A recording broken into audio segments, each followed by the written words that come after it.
Acabamos de presenciar el segundo debate, que de presidencial y de formal no tuvo nada. Me dejó con un muy mal sabor de boca y lo peor de todo, con este sentimiento de pena. El problema al que hoy nos enfrentamos los mexicanos, aunque por muy pocos visto como tal, es preocupante. A pesar de la personalidad, los hechos y las declaraciones tan infantiles como estúpidas de don Andrés Manuel y parte de su equipo, al día de hoy sigue hasta arriba en las encuestas. Los números hablan de entre 5, 7 y 9 puntos por arriba de Ricardo Anaya, si no es que más. Es lógico y lo comprendo, pues la mayoría de la gente que está con él y lo apoya es gente que por ese hartazgo, enojo e indignación votarían por el mismísimo Hitler si reviviera y les dijera lo que quieren escuchar. Las mismas mañas se ven claramente en su discurso, separando a la sociedad, apoyándose en campañas de odio. Los burgueses, como para Hitler los judíos, tenían la culpa de todo, como hace aquí Andrés Manuel, con el pueblo y la mafia del poder. ¿No me creen a mí? Basta leer un poco de historia. Uno de los argumentos a los que recurren los feligreses de don Andrés es que es imposible que México se convierta en Venezuela, mucho menos en Cuba. Como por cierto, sí lo han dicho politólogos, sociólogos,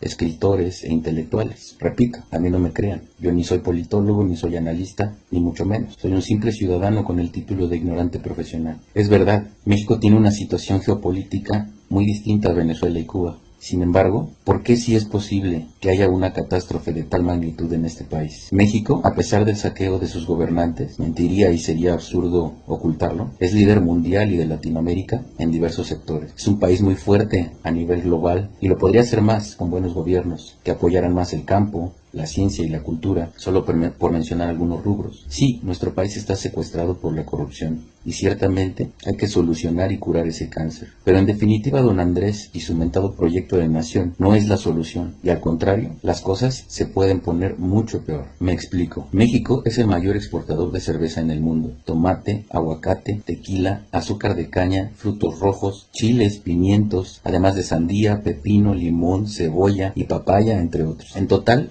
son 30 los productos de mayor exportación a nivel mundial. Es el mayor productor de plata en el mundo. Es el país con más turismo en Latinoamérica y el octavo lugar a nivel mundial a pesar de la violencia. México tiene 11.000 kilómetros de costa, lo que facilita la logística con Asia y Europa y lo hace un punto clave para las inversiones. Es el mayor productor de automóviles a nivel Latinoamérica y el séptimo a nivel mundial. Es el proveedor más importante de autopartes al mercado norteamericano, europeo y japonés. México tiene diversas fuentes de ingresos, que si son apoyadas por un buen gobierno, no hay duda de que nuestro país puede ser una potencia mundial. Y precisamente todo lo anterior es lo que está en juego, pues se corre el riesgo de la expropiación y nacionalización, como algunos personajes que forman parte del proyecto de nación han sugerido.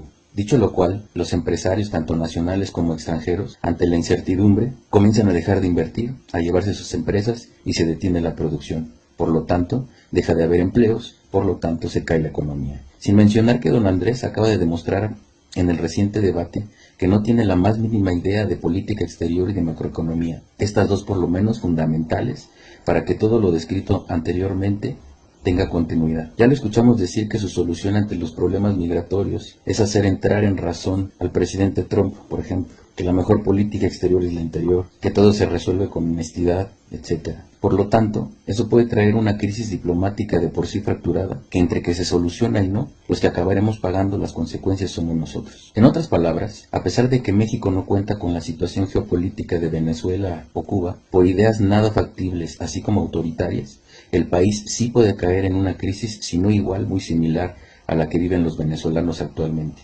Lo peor es que es un proceso que no se notará por completo durante los primeros años de ese gobierno que pretende lograr un cambio. Por lo tanto, es muy probable que al querer tener un control absoluto en el Congreso, como claramente lo ha dicho don Andrés en uno de sus spots y cada que tiene oportunidad, las decisiones las haga un solo partido y haya alteraciones a la Constitución para lograr incluso una posible reelección, disfrazándolo de plebiscito, o como él dice, que el pueblo decida. ¿Le suena familiar? En efecto, estaríamos viviendo una dictadura, cuyos frutos los estaríamos viendo no en este, sino en el próximo sexenio y en adelante. Es decir, quizá estas sean las últimas elecciones libres que podría vivir nuestro país, y quienes lo van a sufrir de verdad son tus hijos y tus nietos, y todo porque tú le creíste a un déspota, por ingenuo, por hartazgo, por enojo, o porque tenías ideas revolucionarias. Por lo tanto, sí es muy latente una crisis sociopolítico-económica en México, Y sí, aún siendo vecinos de Estados Unidos. De hecho, precisamente eso es lo que lo puede hacer peor que Venezuela. No le pido peras al olmo, como vulgarmente se dice, pues los feligreses de don Andrés, por no llamarles como todos lo conocemos, ya que ellos sí pueden ofender y pueden mentar madres, pero uno no. Están lejos de la razón. Pero tú que todavía no decides tu voto y no tienes ni idea del por qué se dice que Andrés Manuel efectivamente es un peligro para México, es por eso, por todo lo que acabo de mencionar y porque además es un inepto, ignorante, inculto, mentiroso y corrupto, lo cual por mucho lo hace peor que cualquiera de los otros candidatos. Para muestra simple lógica, si ganas 400,000 pesos y mandas a tus hijos a estudiar a Atlanta, tal vez estés robando dinero. Pero si ganas 50,000 pesos y mandas a tu hijo a estudiar a España, forzosamente te estás robando dinero. No es guerra sucia, no es nada personal, no es que no quiera reconocer que los demás candidatos tienen errores, que han cometido faltas, que son corruptos, que son los partidos que tienen secuestrado a México. Es que debemos elegir a aquel que sea el menos dañino y a aquel a quien nosotros como sociedad civil le podamos y debamos exigir cuentas. Debemos trabajar unidos. Yo sé que tienes miedo de decir abiertamente que no apoyas a Andrés Manuel por las hordas de irracionales, necios y majaderos que pueden llegar a ser los feligreses de don Andrés. Así me lo has externado por mensaje privado a mi página y lo entiendo. Pero demostremos que somos más los que no queremos un gobierno autoritario y fascista. Simplemente ignora los ataques. Demostremos cordura y equilibrio. Recuerda que perro que ladra no muerde. Evitemos la implantación de una dictadura a través del populismo, con un personaje que usa la democracia para pretender llegar al poder y destruir después el Estado de Derecho al amparo de la propia democracia. En mi video anterior declaré abiertamente que votaría por Ricardo Anaya, porque independientemente que en mi opinión personal me parece el más preparado, es el único que de acuerdo a las encuestas tiene más probabilidades de superar a Andrés Manuel. Pero si llegado el día las preferencias favorecen a otro candidato, hagamos uso del voto útil y evitemos a toda costa una catástrofe que terminaría hundiendo por décadas a nuestro país. Ahora que, si aún con todos estos esfuerzos, don Andrés Manuel llega a ganar las elecciones de manera legítima, yo seré el primero en reconocer su triunfo, pero también seré el primero en exigirle resultados. Recordemos que estamos tan lejos de Dios y tan cerca de Andrés Manuel. No nos condenemos. Vamos, México.